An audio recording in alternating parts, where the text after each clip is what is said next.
Hey guys, welcome to my Renekton tips and tricks guide for season 8. I know you guys are surprised to see a League video on this channel because it's mostly centered around MapleStory, but I noticed my Fiora guide on my old channel, which was doing really well, and I thought maybe I can make another one. I'm not sure how fond you guys are of League videos, but I play the game a lot during my downtime and I hope you don't mind seeing a few videos here and there.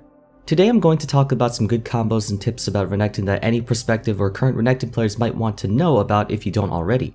And to lay credence to my words, since rank appears to be the prominent source of legitimacy to advice, I currently have 3 accounts in Diamond 5, and my peak this year was Diamond 1 around March, when I was going full tryhard on the game. I also have a lot of experience on Renekton, registering over 500 games on him in the past year or two, and yes, I know that there are bigger names out there, but I can confidently say I have good experience on the champion.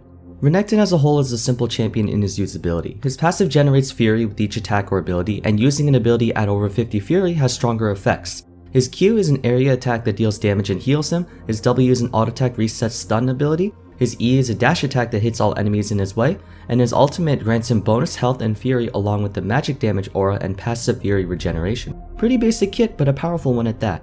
Champions with complexity in their abilities like Azir, Yasuo, Irelia, and Fiora allow for more room for error because of how flexible they can be during almost any situation. Consequently, that means there's less you can do compared to higher skill ceiling champions. In return, your game knowledge matters more with mastering this champion.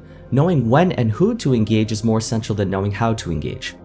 Before we talk about the main part of this video, I'm going to establish something that every Renekton player must have: guts. You gotta play this champion aggressive. If you're the type who enjoys playing tanks or passive support champions, then Renekton is not the guy for you. If you wanna play this champion, grow a pair, okay? Alright, good talk, good chat.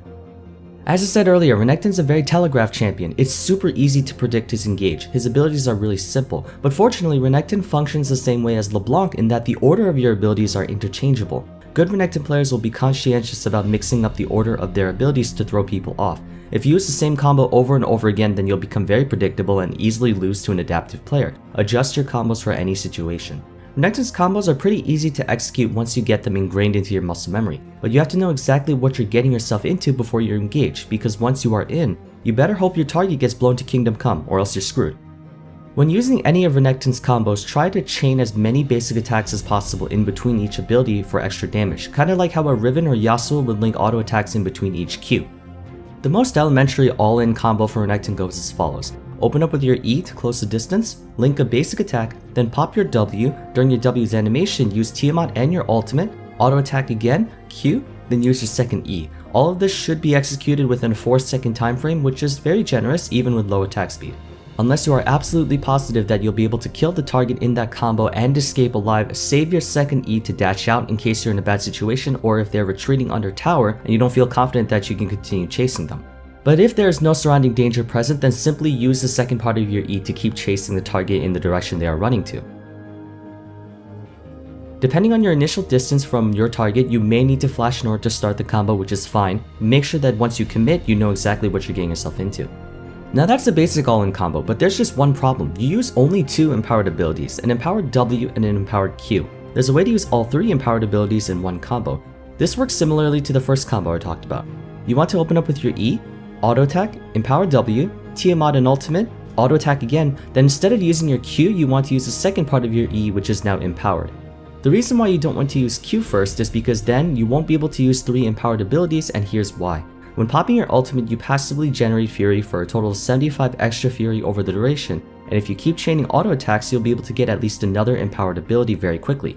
If you go in and max Fury, your W will take up half of it, leaving you with at least one more empowered ability. If you use your Q but the target doesn't die, your second E will not do that much damage after and you'll have missed out on all that Fury. And unless you're low HP, it's very rare that you'll be able to get 50 Fury within the 4-second window that your second E is open for.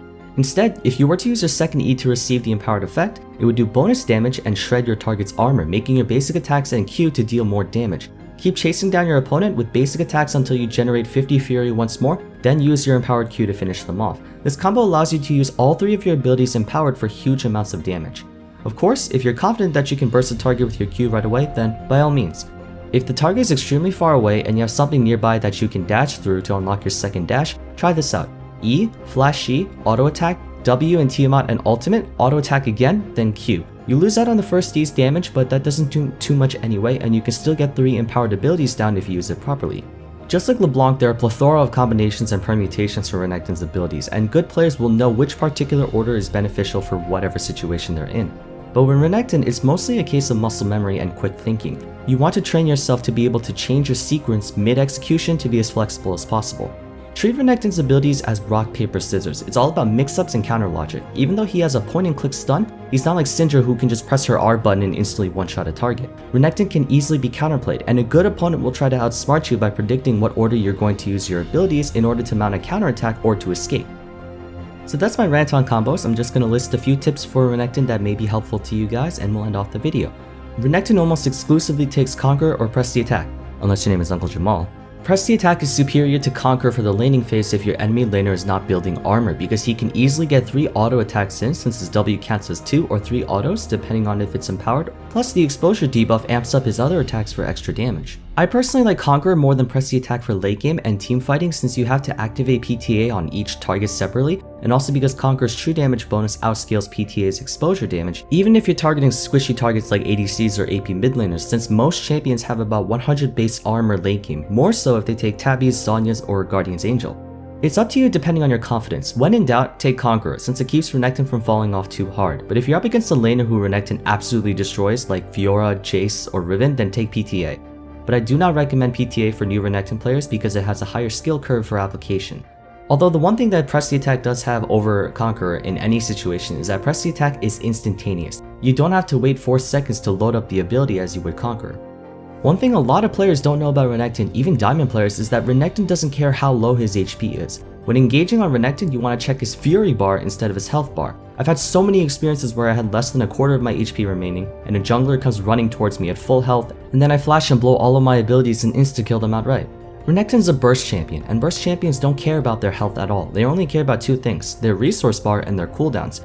A Max Fury Renekton has one of, if not possibly, the strongest burst in the game. You can effortlessly waste any target that doesn't have over 200 armor or something, so keep that in mind.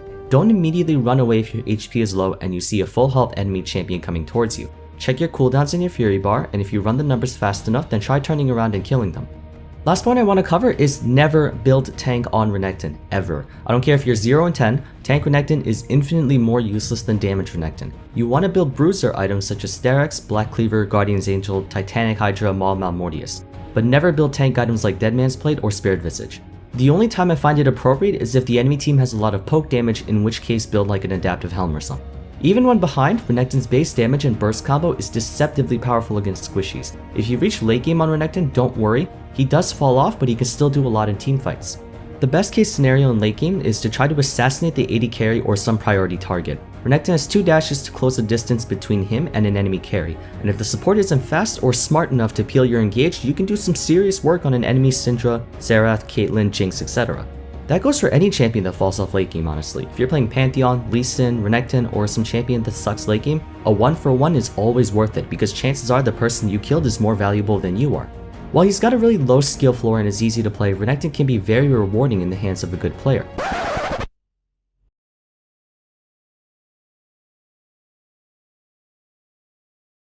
I never said I was a good player though.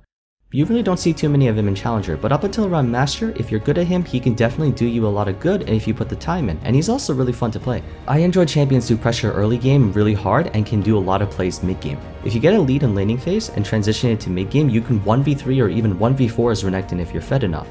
That wraps it up for this video. I hope you guys enjoyed, and if you have any other Renekton tips, let me know in the comments section below. Also, if you want me to make more videos like these, be sure to tell me that as well. And any advice for how to improve on these videos would always be much appreciated. For now though, if you can, a rating would be much appreciated, and I will see you guys next time. Take care.